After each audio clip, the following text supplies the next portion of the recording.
Hello, this is me again, Eric P. Today's show is going to be about Henry VIII and his 6 wives.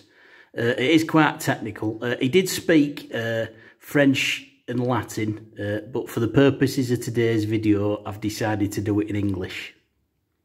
So I'll show you a quick picture of Henry VIII and a few details on there, just to cut the time down, and we'll take it from there. So right, here we go. Get ready. Here's the picture. Right, coming now. Right, here it is.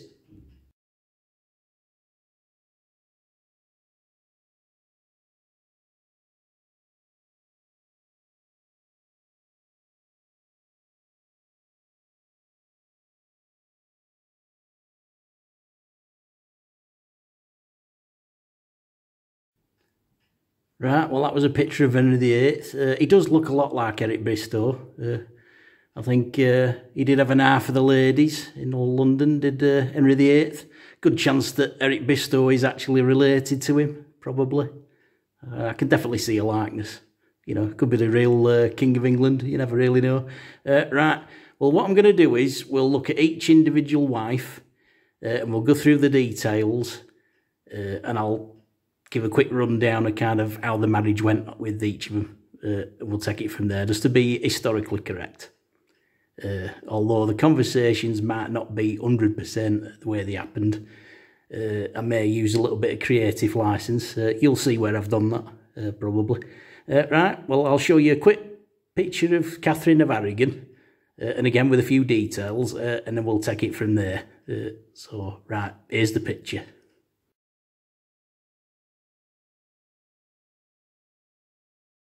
Yeah, Katherine of Aragon was the daughter of King Ferdinand of Spain and Queen Isabella. So she had quite a powerful family. So we had to be a bit careful with this one. She was married to his brother first, 8 years earlier. You know, Henry's older brother Arthur.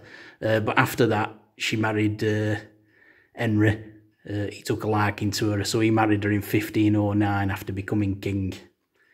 So right, I'll give you a rundown of kind of how the marriage went. They were married for 24 years, so this one was quite a long marriage, especially for Henry VIII. He wasn't known for his long marriages, shall we say. She was older than him. She was actually 23 when they met, and he was only 17, so it was a bit like that film The Graduate with Dustin Hoffman. He had himself an older woman. She was quite a domineering type, really. You know, she liked to get away, you know. She is from royalty, so she's obviously got her, you know, she likes to be in charge. For a few years, she was like, you know, do this, Henry, do that, Henry. Oh, that's it, Henry. Going out watching the jousting with your mates. Just leave me here, it's all right, I'll stay here. I'll iron your socks, you know. Oh, dear. So, yeah, for years, he just kind of got sick of it, really. He wanted a male heir, but in the end, she never managed to give him a son that he wanted. He ended up with Mary, Mary Queen of Scots, you know, Mary I. So that was his daughter. She was moaning at him all the time, apparently. He was getting sick of it, and he started to notice the lady in waiting that was working for his wife, which was Anne Boleyn. He kind of took a liking to her. He's like, give her the glad eye, and she gave him the glad eye, and so you know what happens. I'll talk about her later on, but for this one, it's still Katherine of Aragon, so yeah. She's like, oh, look at you, putting your socks on the back of the chairs. Oh, you and your gold socks, spending money all the time. You haven't got money to be spending on bloody gold socks. You keep splashing out, going to the inn with your mate Wolsey. I'm sick of it, really am. You're always leaving me here, you're going out, eating chicken leg, going for banquets, getting all you can eat buffets, and here's me sat slaving away at home in the palace. Sick of it. So yeah, Henry VIII got kind of tired of this. So he was sat in the inn with his mate Wolsey. He said, look, Wolsey, he said, I've had enough of this. She's always nagging me. I never get a bloody day's peace. She's just moaning at me all the bloody time. She even moans at me socks. So Wolsey's like, well, I suppose you could try and get the wedding, you know, marriage annulled. He said, do you think I can do that? Wolsey said, well, it won't be easy, but, you know, I can have a word with the Pope and I'm sure we can find some way of doing it, so we might be able to get it annulled. He said, well, if you do that, that'd be great. Cheers, Wolsey. I'll just have another part of mead and then we'll go back to the palace. But try not to make a noise because she bloody moans when I start knocking on late. She, you know, we'll have to sneak in. So Wolsey's like, all right, yeah, we'll bob in late. We'll be all right. So, yeah, in the end, they got the marriage annulled. So the marriage was annulled. Right, yeah, just a quick correction there. Wolsey did ask the Pope to annul the marriage, but the Pope said, go bugger off. So he didn't annul the marriage. So what happened was Henry then made himself like the head of the church, and that's where you get the Protestant Catholic thing from. He separated from the church and started dissolving the monasteries. He brought a new advisor in Thomas Cromwell, and he made a guy called Thomas Cranmer, the Archbishop of Canterbury. And it's actually him that annulled the marriage in 1533. He'd already got Anne Boleyn pregnant by this time before the marriage was officially annulled.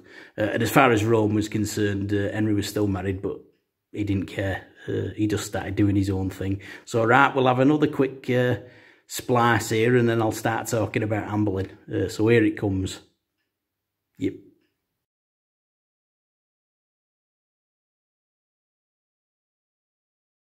Right, so let's talk about Anne Boleyn. He married her in 1533. A lot of people said she was quite good looking. Henry did like her to start off with, but again, she started moaning at him, you know, oh, look at you putting your socks on the back of the chairs. He thought, oh, no, not again. I had this with the last one. She was always moaning at me socks. Oh, good grief. Moan, bloody moan. So he decided, he thought, I've had enough of this. He said, I'm not going through all that rigmarole again. I've got another right nagging one here. I've got to sort this out. Oh, so right. He had a word with Thomas Cromwell, his advisor. He said, look, he said, she's getting right on my wick again, this one. You know, I want to move on. You know, I'm sick of this one. And Thomas Cromwell was like, well, you got sick of the last one. He said, I know, I'm not really cut out for marriage. I like, you know, playing the field, you know, I like sowing my oats, so to speak. I can't be doing with being married. Can you not do something? And Thomas Cromwell's like, oh, well, I don't know what to do, really. We can always start accusing her of stuff and, you know, we could always say she's a witch and everything. What do you think? And he's like, well, it would bloody surprise me. She's like a bloody witch. The amount of time she moans at me. Bloody hell, all she missing a bloody broomstick. Yeah, we'll accuse her of being a witch. And we'll accuse her of sleeping around. And, yeah, we'll accuse her of all of it. So Thomas Cromwell was like, right, I'll put everything in place and we'll get going. Anyway, she was dragged off to the Tower of London in 1536 and then eventually taken down and beheaded. So that was Henry VIII as a free man again. So he moved on to the next one, so to speak, who I'll talk about next. So right, here's his next wife. Here we go. Here's the next one.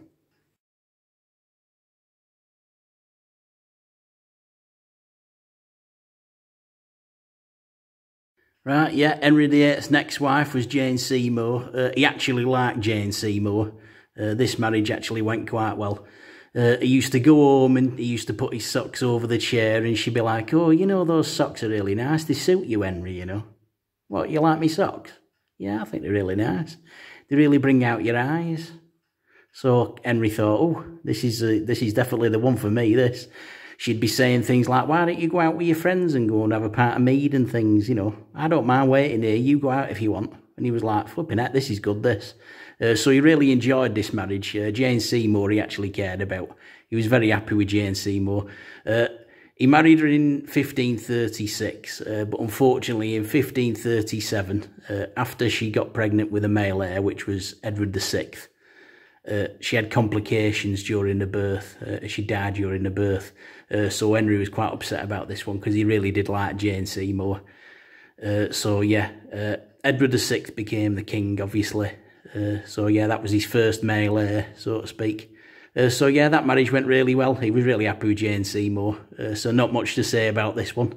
So right, we'll move on to the next one. Right, here's the next one. Right. What I'll do at the end is I'll add a few little notes at the end just to try putting a few more facts in because I am skipping through quite a few bits with this. So I'll try and squeeze a few extra bits in at the end. Right, here we go. Right, on to the next wife. Here we go. Right, here it is. Great.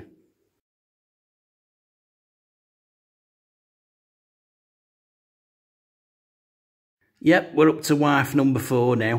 This is Anne of Cleves. He married her in 1540. The marriage only lasted 6 months. The reason he married her was her brother or whatever was in charge of the Protestants in Germany, and at this time Henry needed support against the Roman Catholic Church and the Holy Empire, so to speak. So he needed all the military support he could get, so he married this guy's sister. When she first turned up at court, and he'd looked at the paintings and stuff, and he turned round to like his mate, you know, Thomas Cromwell. He's like, who the bloody hell's that? Don't look like the picture. Bloody hell, bit of poetic licence taken with his painting. Who the bloody hell's that? Thomas Cromwell says, well, it is her. That's definitely Anne of Cleves. You've said you'll marry her now, so you'll kind of have to. He was like, oh, bloody hell. Oh, God. Right, okay, I'll marry her. So he married her, but in the end, he declared the marriage hadn't been consummated because he said he didn't get jiggy with her, so to speak. You know, he'd not done the business. You know, they'd not had any nookie as far as the king was concerned. So the marriage wasn't consummated, so he wanted it annulled. So it got annulled after 6 months. Yeah, he never really liked her. They reckon that she actually did look like the portrait by Holbein. They reckon it was all just like nonsense about her not looking like the painting. He just didn't like her very much, to be honest. There just was no chemistry. They didn't get on at all, really. But he didn't want to annoy her brother over in Germany. So she actually lived a nice, decent life. He gave her some money, and she just carried on living in England, really, in a life of luxury until she died of natural causes. So, no, he didn't have her executed. So, right, let's move on to the 5th wife. Right, here it goes. He fairly churning through him, Henry VIII, at this point. He's like Zsa Zsa Gabor. So, right, next wife then. Here we go. I'll show you a picture of the next wife, and we'll take it from there. Right, here we go. Right, yeah, we're up to Katherine Howard now. She was only 17 when she married Henry. He was getting on quite a bit by this time. So, yeah, she was quite young. Apparently, she'd been seeing someone called Culpeper before she married Henry. I don't think she wanted to marry Henry. She didn't really have much choice in the matter. She married him in 1540, but apparently she was still seeing Culpeper. You know, he was still a lover. And eventually a few people started blackmailing her and finding out about it, but eventually the cat was out the bag, so to speak. And she was done for adultery and treason and everything, really, because Henry VIII was really annoyed, as you can imagine. Culpeper had his head chopped off, and he had his head put on a spike on London Bridge. Yeah, so when she was taken to Traitor's Gate, she looked up at her lover's head. It was on a spike as she was on her way in. She got beheaded in 1541, so it didn't end well for her, really. It's not her fault. She never really wanted to marry Henry. Like I said, she married him under duress. So it's not really like she was cheating, so to speak, because she never wanted to be with Henry in the first place. So, yeah, that was the sad story of Katherine Howard. So, yeah, he had her beheaded as well. So that's the second one now. So he had Anne Boleyn beheaded, and he's had Katherine Howard beheaded. So that's 2. So, right, let's go on to the next wife then. So, right, on to the next segment. Here we go.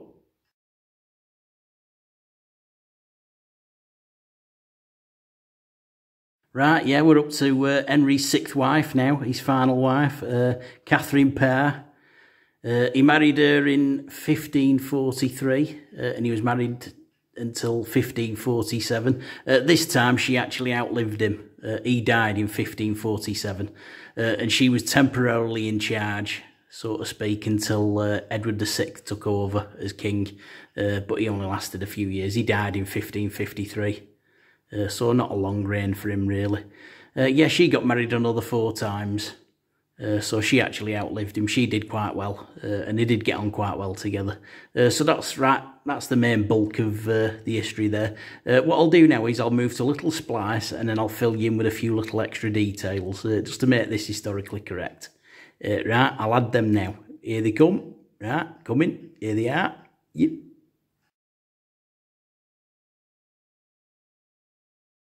Here's a few notes I said I'd do at the end of the video. Yeah, I think the main part of this story is the English Reformation. People will probably ask you about this. This was where the churches in Europe started breaking away from the centralised church in Rome. They started going independent, as it were, and that's where you got the old main Protestant movement from. That started in 1520 by a guy called Martin Luther over in Germany. So that's where that comes from. The reason Henry did it and went Protestant and everything else was because his marriage to Katherine of Aragon went a bit wonky. Yeah, he tried to get the divorce in 1527, but the church was having none of it. So that's when he started dissolving the church and starting his own, so to speak. So yeah, he was made head of the church in 1536. So that was the Reformation period in England. Yeah. Apparently he was walking round, you know, he was going round all the monasteries, he was like doodling on the walls, knocking the buildings down, he was picking on the monks, you know, he was giving them a kicking and taking the lunch money off them and everything. Oh, it was terrible, yeah. Yeah, he didn't like monks. I prefer to call them monkerages, but if a professor or a tutor asks you, you probably best say monastery.